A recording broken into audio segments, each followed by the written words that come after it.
All right, you ready to get started? Sweet. So today, my guest is Joseph Druther. Joseph, thank you for joining my first ever podcast call. I appreciate you for taking the risk and being my first guest. Joseph is the owner of Druther Home Buyers, and he actually started his company at 19 years old when him and his wife flipped their first house. Joseph, I would love if you could explain a little bit more about what Druther does before we dive deeper into the company. Yeah, so absolutely. So Druther Home Buyers actually was what we started the company under. Like you said, flipping houses. We've since dropped the buyers, right? So now we're doing Druther Homes. We are building spec homes in the same way that you would flip a home, buy a house, flip it, and sell it to an end buyer. We're doing that same exact thing, but with new construction. So we started transitioning about 5 years ago, and about 3 years ago decided, hey, we're going to exclusively do new construction. And so that's the space that we're playing in right now, Yeah. where we buy land, design the house, build it, and sell it to an end buyer. Yeah, totally. And what was the kind of decision that made you flip from flipping homes to doing construction? And I feel like, I don't know if that's a big switch, but it seems like it is to me. So what kind of prompted you guys to do that? Yeah, so my background is in construction. My family's background's in construction. My wife's family's in construction. So I grew up in the space. We were very used to doing large scale remodels, so fire damaged houses, flood, mold, massive renovations, additions, those types of things. So we were already kind of experienced in the construction industry before we got into the investing side of things. So, we were always doing the large remodels, the things that nobody else would touch. And so we really weren't that far away from being able to doing the new home on some of these houses. I mean, some of these houses we'd rip half the house down and start Yeah, from the foundation up. Doing some of these houses. So what we realized was, once we started getting into it and figuring out what the rest of the numbers were, kind of there were some missing puzzle pieces. But once we figured out what the rest of the puzzle pieces were, we realized, hey, this is a lot more systemizable. You can absolutely systemize a flipping business, 100%. yeah, I've got a lot of friends that do it successfully. For me, it was a struggle because every flip is different. You'd walk in and, it was a very difficult thing for me to wrap my mind around, like really scaling it. And so for us, our goal is to, you know, build a company that scales. And yeah, so with new construction, it was, hey, it might take longer, it might be bigger numbers involved, but it's, there's a lot of companies that are publicly traded that are new construction companies. And now that's yeah, not particularly a goal for us. We're not trying to go public or anything like that necessarily. But the idea was, there's a lot of those types of companies because it's kind of a well-worn path, not an easy path, but yeah, for us to systemize the business and actually be able to scale it the way we want to scale it, definitely. that's what we're shooting for. Yeah, that's awesome. So, going into a little about you and yourself, can you share a bit about your role in Druther Homes and the bigger picture of what you want the future to look like? Yeah, so my role, I am in a few different seats. Right now, I am seated in the visionary seat. So for non-EOS businesses, that's the CEO basically. Give the direction, give the vision, try to keep it, the Yeah, culture going strong. yeah, And then also I'm sitting in a few different seats as well inside of the company. So you've got the top, I'm sitting up here at the top, but I'm also sitting down in the director of construction role. So right now I'm one of two license holders, but I'm really the in-house construction expert. So stuff kind of comes to me. We've got multiple project managers or construction managers underneath me that are managing the individual projects. But when it comes time to questions, solving big problems, that comes to me as a director of construction. And then I'm also in sales and marketing as well. So right now I'm filling that role. We have people in that department as well, but so I'm kind of sitting at CEO, visionary, yeah. director of construction, and also sales and marketing. Yeah, so with all those different roles that you're in, so what would a typical day look like for you? Kind of being able to go through all of those different roles, that's definitely a lot on your plate. Yeah, it is for sure. The good thing is I am not a very good doer of the things, right? Yeah, I'm not great at follow up and follow through. I'm not very detail oriented. I tend to live in a yeah, little bit of chaos. I'm not very organized, right? So that's my natural tendency. The good thing that I've been able to do though, and had a lot of good mentors that have helped guide me and helped coach me along, is basically bringing on the right team members to make up for my weaknesses, right? So we were talking a little bit before the show got started.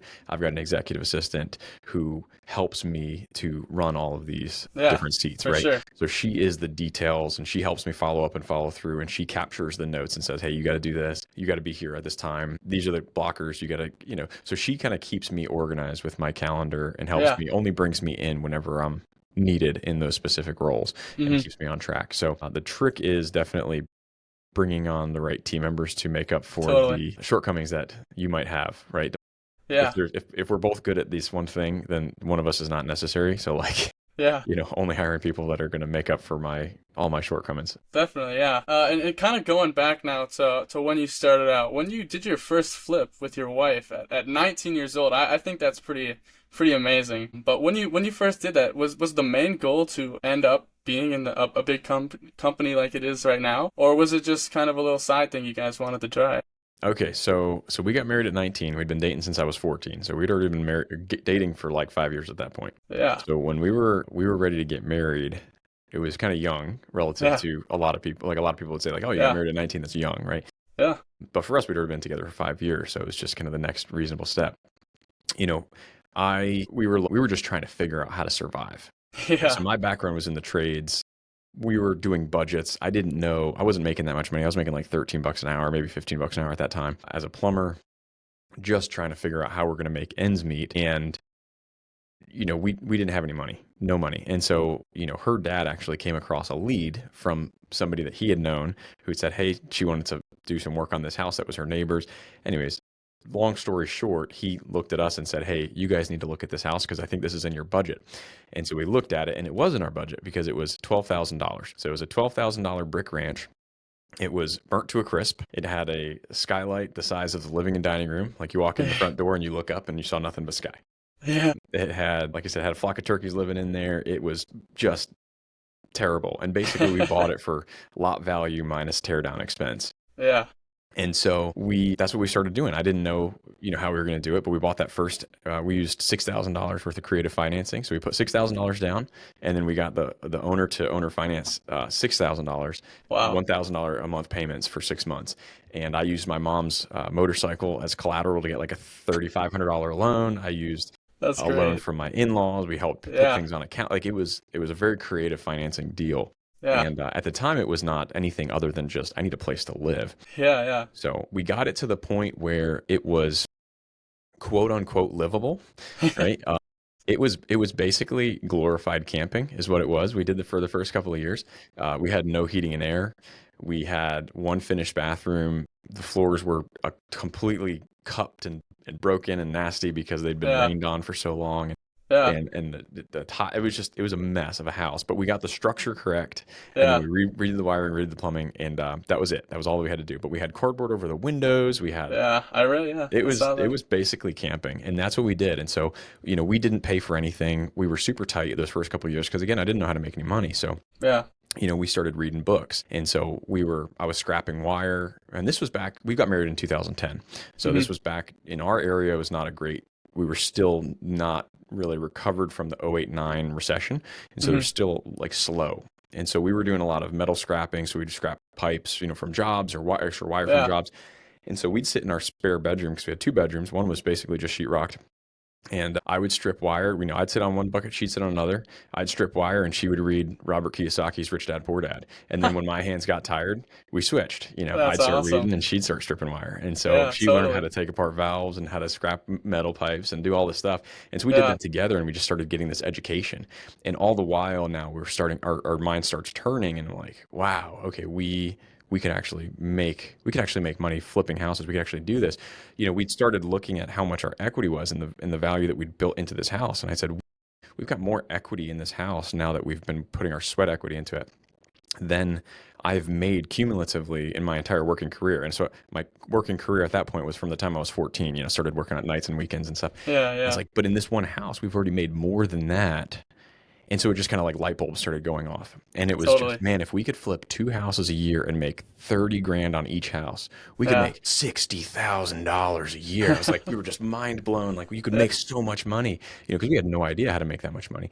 yeah, So that's kind of what got us started. And so all we knew how to do was put money into the house, slowly start building up the value.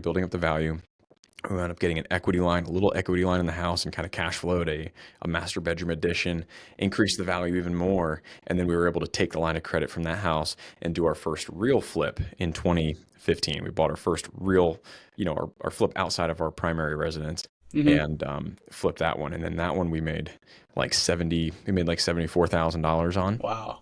our Wow. first flip. So it was like a home run deal for us, more Yeah. money than I'd ever made in my life Yeah. in a single year. And at that point, I quit my job and I said, I'm a real estate investor. And that's, no going back. And that was back. I quit my job in the Totally. beginning of 2016 and I've been doing this Yeah. ever since. Yeah, that's amazing. I find that very inspiring, especially for me personally. I've always tried to be kind of entrepreneurial in my life, and I am 19 right now, actually, so I have a connection to that because I have a girlfriend at the time, and we've talked about how we want to kind of do things like that, like flipping. We've talked about that. But it's very inspiring that you guys just jumped right into it. I feel like that's a very entrepreneurial thing and something that a lot of people are too scared to do. So lots of kudos to you for that. So to clarify, it took me about 20 seconds to tell you all that, right? Yeah, In the meantime, it definitely did not feel like it was just jump right in. So yeah, yeah, a lot of times, so the time between our first deal at 19 and our second deal, I had listened to probably hundreds of podcasts. I had read dozens of books. We had done so much educating ourselves. Excuse me. yeah, I listened to one podcast and the guy yeah. had said massive or action equals results. Mm-hmm. And massive action equals massive results. And so I was like, okay, you know what? I'm done learning. We've got to actually do something. So we went driving for dollars. We took massive action. We wrote down this big list and I Yeah, took massive action. I wrote one letter and I sent that one letter.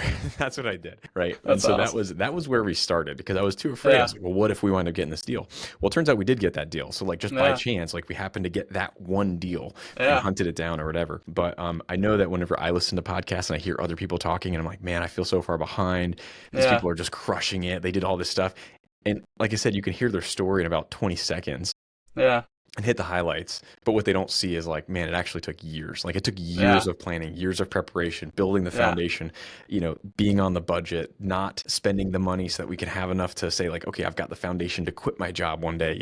And in the meantime, it just feels like you're just in the dredges of it or whatever. yeah, You're just like doing the day in and day out. And then you yeah, look back and you're like, oh yeah, that wasn't so bad. Like we kind of like hit here. And like, yeah, now we're totally. now we're where we are. Yeah, definitely. I feel like a lot of people think it's all gonna come at once.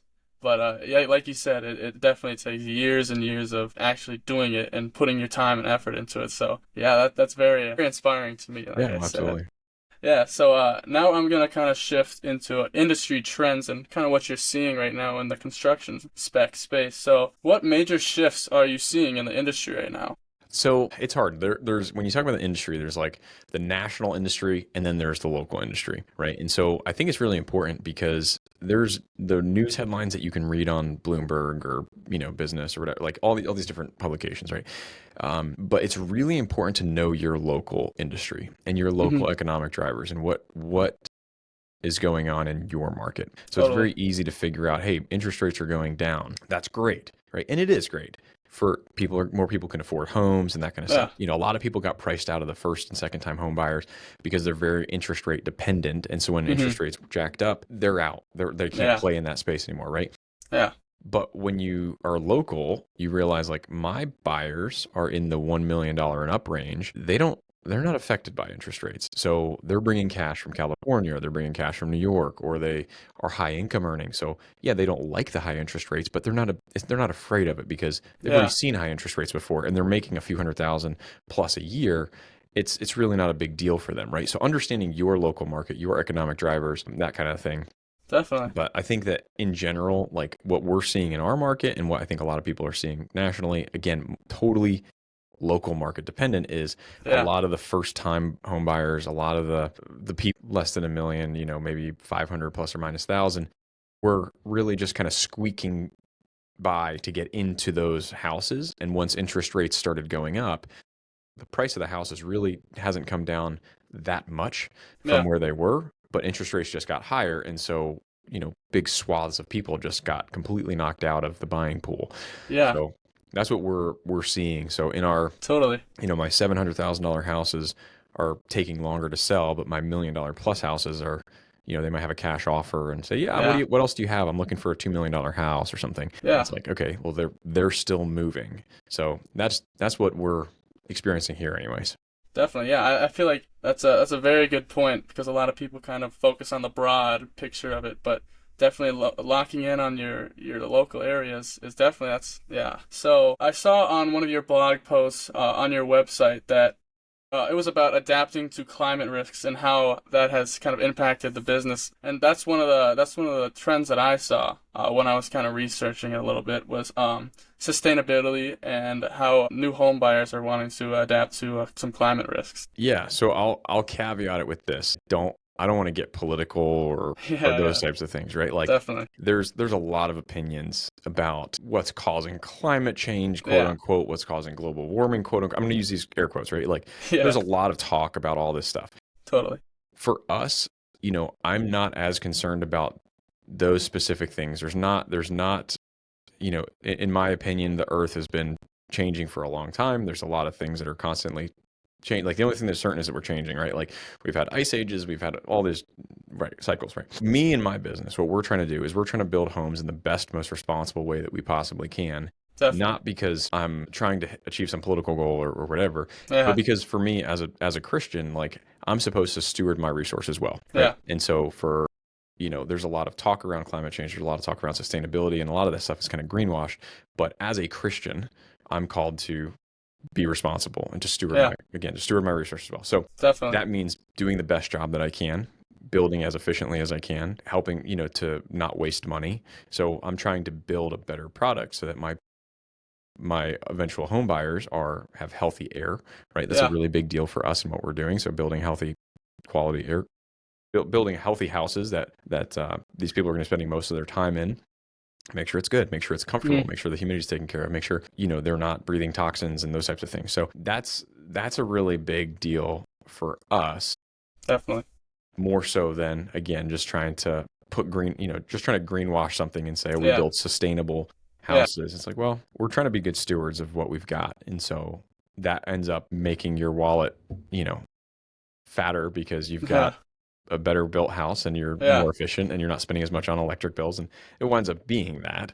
yeah, yeah, for sure. But, that's kind of our primary goal. Yeah, yeah, I agree. That's great. Going back to the 500 plus and minus houses and them kind of taking a little bit longer to sell, how has that affected your growth in the business, or how are you switching away from building those sorts of houses and trying to focus on more of the 1 million plus homes, or how is that affecting how your business is growing? Yeah, you nailed it. So we started because of some of the ways that we're building, higher efficiency, those types of things, higher quality. Those kind of they naturally lend themselves towards, higher priced homes. Like we Yeah, can't put in some of the features that we do in these cheaper homes. There's definitely a place for starter housing, affordable housing, 100%, but that's not where we play. We're just not very good at it. I don't like building cheap houses. I don't like building, stuff like that. And again, not trying to knock on anybody who's in that no, space because yeah, there is for sure. 100% a need for it. Yeah, But for us, we kind of saw the writing on the wall when interest rates started going up and they had predicted they were going to keep going up. I said, man, we really are like, we're going to be knocked out. Like a lot of these people are going to be not be able to buy houses from us. And so we kind of leveraged heavy into the higher price point hmm, home market. And so that's kind of where we're playing. Now, we still do have some homes in that, like I said, 600 to 700 price point, yeah, maybe up to 850, up to 900 maybe. We've still got some that we're doing there as well, for sure.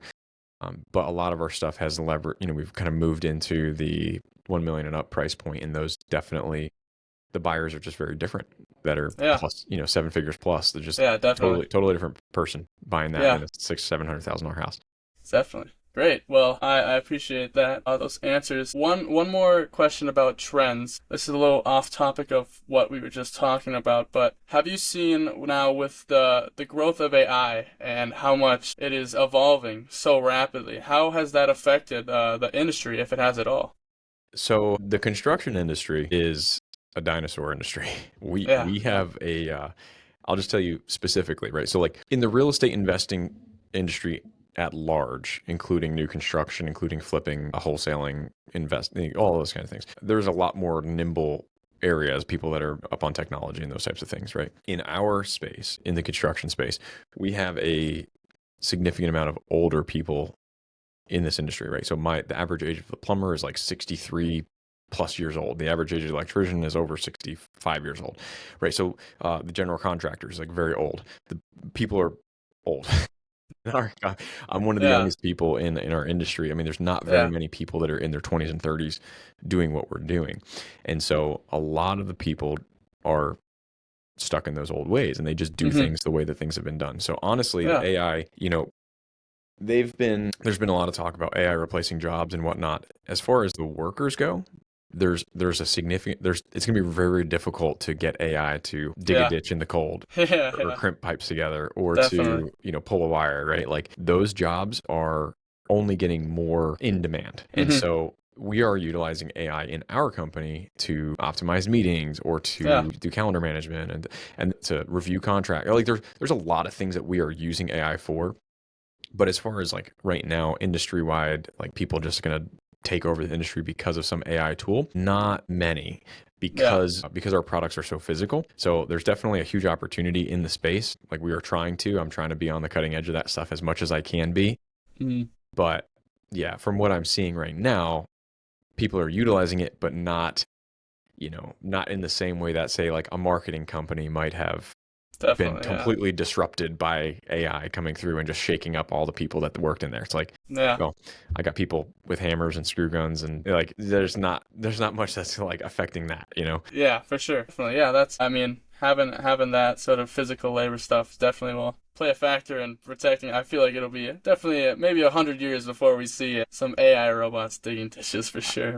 I mean, I don't think it'd be that far. Here's the thing. I'm a visionary, right? Like I Yeah. definitely see a world where like my goal is to build houses with robots. Like in my Yeah. lifetime, I will be doing that. I guarantee, Yeah. right? So we are moving towards that end. Like we are actively trying to do that. Hmm. We're gonna have to because of that aging labor force. There's just kids aren't getting into it because Yeah. it's hot in the summer, it's Yeah. cold in the winter, it's wet. It's like Yeah. it's tough industry. Yeah, it And is. so a lot of people don't want to get into those trades. And so I think that there's going to be eventually going to be a time whenever we do have more robots on the job site or Yeah, more automation in construction for and those sure. types of things. And my goal is to be one of the companies at the front of it as it starts coming down the pike. Yeah. But is that today? Is that next 5 years, 10 years? Like, it's going to be a little Yeah, while, I think. for sure. Yeah, definitely. Yeah, I mean, I've already seen like some of those videos of those 3D printed homes and stuff. Like Yep. seeing that stuff come around, it's crazy. It's some It's pretty coming. pretty Yeah. crazy It's a stuff. lot slower than what people think, but Yeah. it's going to take a long time for adoption. And then, like I said, Yeah. people in this industry are old. Yeah. They're stuck in their ways. And man, trying to get some 60-year-old contractor that's been doing it this way for 40 years to say, hey, Yeah. let's print a house with a robot. They can be like, go back to whatever place you came from and get out of here with that. Yeah. That's hilarious. Yeah, that's funny. Okay, so now I'm gonna move in kind of the current state of the industry and what's working for right now. So what is some things that have been working well for you right now, and what are some other things that might be more challenging? So what's working well, as far as an industry or just like me personally, like what's working in my company well, or Yeah, I would say more focused around you and the company. so, one of the things that we've tried to really focus on in the last, say, year plus, but really specifically the last like 8 months is making sure that we have the right team, right? So for us, having the right team means that the team can adapt and the team can change to industry, whatever changes in the industry. So if you get the right people on the bus, then they can shift directions on the bus, right? Like Yeah. somebody's driving it, like, hey, if we need to move and we need to drive this way or change because of markets or whatever, like we can do that because of the team. The team helps build that. So, that's for us what my focus is and what kind of our, advantage is we've got a great team of people and we really focus on trying to build a healthy culture. We're trying Yeah. to build team members who are really competent. We're trying to build, we're making sure that the right people are in the right seats. So we're using behavioral Totally. profiling tools like culture index and those types of things to really make sure like, hey, do I have my quarterback playing quarterback, my tight end Yeah. playing tight end, and my coach is playing coach? Like everybody's in the right seats, right? Because Yeah. if you've got all these people on the bus, but everybody's in the wrong seats, you're not very efficient, you're not very productive, and Totally. you're not optimized, right? Like it doesn't matter if you've got the winning Super Bowl team. If you Yeah. had your quarterback, was it Patrick Mahomes just played in the Super Bowl and Yeah. Yeah. right? So like obviously they didn't win, but they especially wouldn't have won. They probably wouldn't have won one game in the entire season if he was playing, running back and you had Yeah. like For your running sure. black playing quarterback, right? Like a Yeah. Super Bowl winning team, quality team, like they got all the way to the Super Bowl, but if they were in the wrong positions, they wouldn't have even won one single game. Like guaranteed, they wouldn't Definitely. have won one game, right? So Yeah. for us, that's the like kind of that big eye opening. Like, wow, you got to make sure that you got the right people on the bus, but you also got to make sure Yeah. that they're in the best position possible.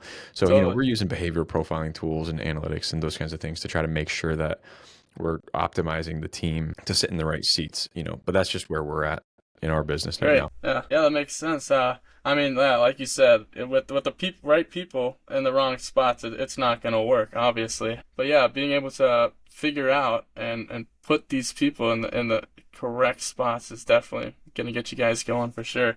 And then, what were some of the challenges that you've been facing as a company so far? Some of the challenges. Hold on. How long you got, Roman? I don't know. I don't think you've got enough time. No. So last 8 months, we had to let a couple of um, higher up people in the company go. So I had to replace my COO and also my director of construction. The reason that we did that was because there was a core value misalignment there. Hmm. So there's some core value misalignments. There was toxicity going on. The culture was just not going in a good direction. And it's my job to make sure that the culture of the culture of the company stays healthy. And Definitely. so, for us, that was a huge challenge because we'd invested a lot of money. I mean, these were not inexpensive hires. These people were making Yeah. multiple six figures, very, very high paid Yeah. and very growth oriented and that kind of thing. But they weren't in line really with the mission that we had set out. And that is, our mission is to glorify God by improving the lives of everyone that we serve.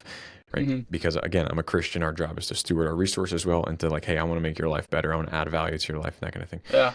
I also want to grow, but not at the expense of treating people well, treating Hmm. people fairly, or being nice to people, or glorifying God, right? So like we're not willing to grow at the expense of those things, and I had kind of let that go, and these people had been more focused on the numbers, top line, and growth, and driving Yeah. at all costs. And me, I'm not willing to win at all costs. I want to win as a team, and I want to make sure Yeah, that I for bring sure. people on that they're excited to be here. And so, just a huge challenge for us was having to jump back in the business because again, I'd brought them Hmm. on so that I could be pulled out of the business more and let the business run by itself a little bit. Yeah. And so having to analyze, having to get feedback from the team and from the field and figure out, okay, what's working, what's not working. And people say, dude, this is not good, what you have Yeah. going on.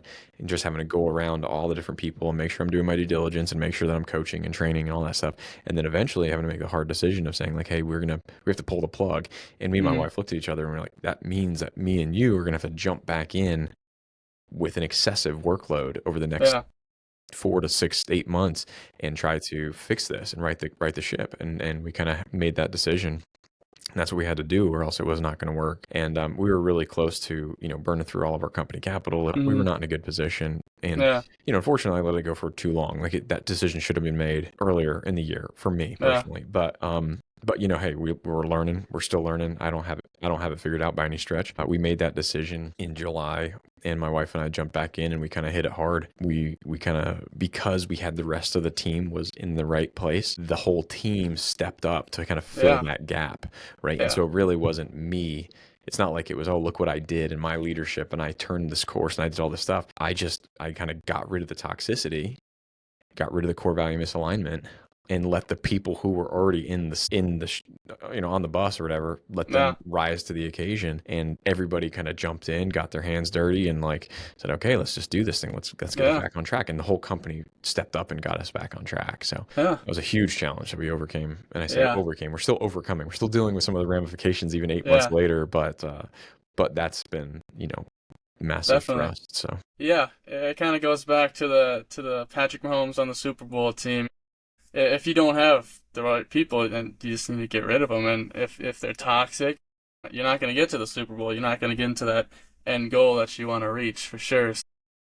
Yeah, definitely. And having the right team, like I said, or like you said, really just Yeah. brings you up. It's all about the people. You build the right people. You put the right people in place. You build the Yeah, people, and the people build the company.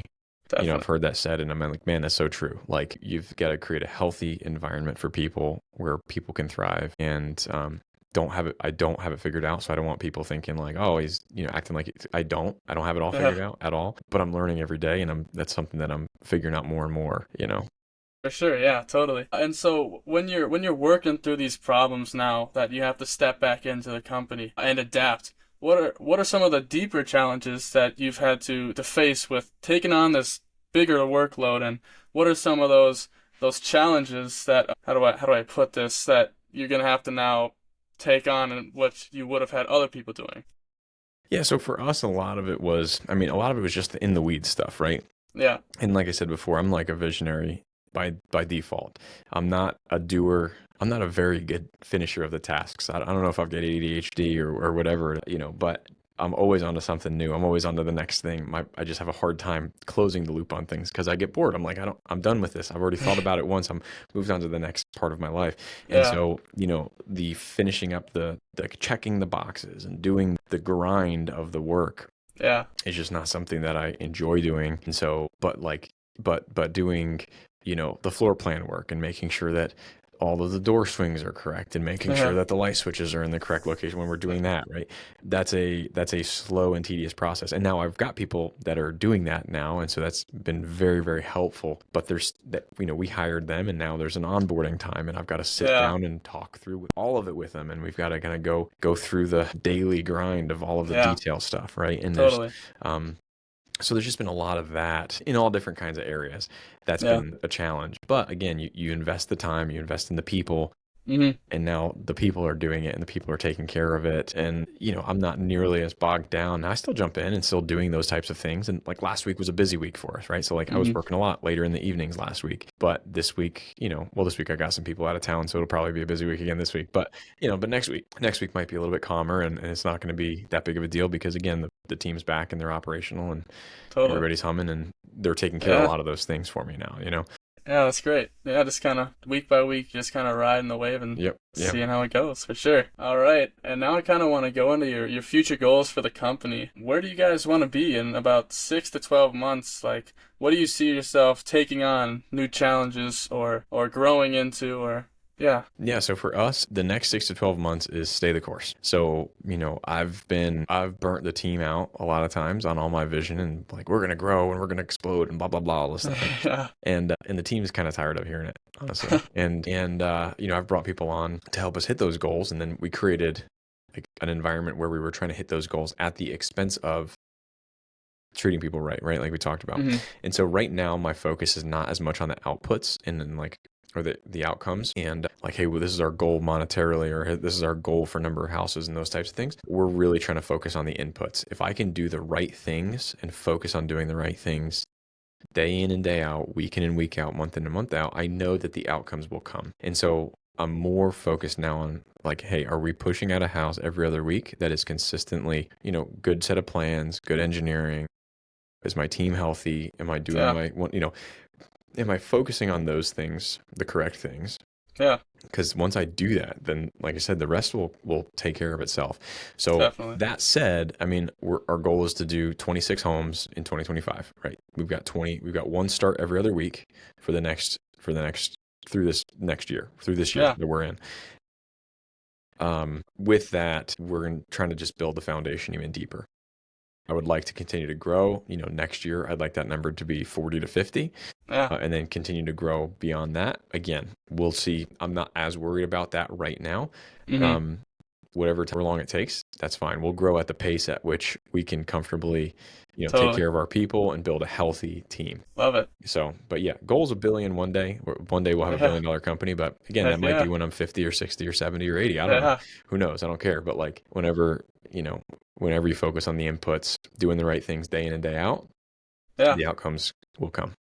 Definitely. And kind of going back to those major challenges that you're facing, what if you could solve one of those problems that would just make the company run so much better? Whether it's getting a new hire in that COO position or getting some, more automation in the business. What is one of those challenges that you could fix if you could, which would make the business run a lot smoother? Yeah, so right now, a big focus this year is just building out our systems and our procedures and basically like how we operate, like what makes us unique. How do we document what is the Druther way, right? So creating the playbook, if you will, and saying, hey, when we do tile, this is what it looks like. When we frame a wall, this is what it looks like. When we, pay an invoice, this is how we do it. And trying to document that to make it as systemizable as we possibly can, and then going back through and figuring out, okay, what pieces of these can be automated, what pieces of these can be, eliminated, simplify, simplify. I'm sorry. So that's a big challenge for us this year, is just, and what we're focused on, just getting super consistent. Because then once we do that, and everybody's operating off of the same playbook, then from there we can continue to grow. Right? So Yeah, if for everybody's sure. building the house the same way, whether I'm building, whenever I got this construction manager, or that construction manager, or this neighborhood over here, or 45 or an hour away, and I've got to hire a new one. If I've got that playbook, I can hand them and say, hey, this is how we do it. This is how we do our quality checks. This is how we do our tile installation. This is how we check our foundation. Yeah. Everything's documented and like followed and really simplified, and then we can actually follow by all. So that's going to be probably the biggest focus Totally. this year, building that foundation really Yeah. solid. Yeah. Great. Well, I have one last question. I know you mentioned you were reading the Robert Kiyosaki book, so that might already be the answer to this question. But I myself have started to read some books in kind of personal development or financial. So, what is one book that you have read on your journey that has guided you the most or given you the best piece of advice? Yeah, I'm trying not to say Robert Kiyosaki's Rich Dad Poor Dad. So, man, there's a few of them. Okay, so I like to tell people this in like the yin and the yang. I tell people, Yeah. depending on where they're at in their financial situation, I usually tell people Dave Ramsey's Total Money Makeover Yeah. and Robert Kiyosaki's Rich Dad Poor Dad. And people are like, those are two opposite books. And I know they are. But if I didn't do the Dave Ramsey Total Money Makeover first and build the muscle, the foundational muscle of like spending less than I make and making reasonable choices and doing those types of things, I never would have been in the position where I could really do the Rich Dad Poor Dad. So that was just the path I took. And some people might take the Rich Dad Poor Dad approach and be like, boom, right out the gate and crush it. But so I would say those two kind of in tandem of learning the yin and the yang of like, hey, this is how you can kind of get a good foundational, like a good financial foundation. That's been huge for us, I'd say. Yeah. Well, thank you very much. That's awesome. I'm looking into the Rich Dad Poor Dad. I've heard a lot about it, and I think it's definitely something that I want to read myself. So you have to read it before the end of the week. Read it before the weekend. Definitely. Yeah, for sure. Yeah. So thank you. I appreciate you for taking the time out of your day and sharing these insights with me. I'll get this recording once it's over, and I'll shoot it to your Okay. So yeah, I appreciate you. Awesome.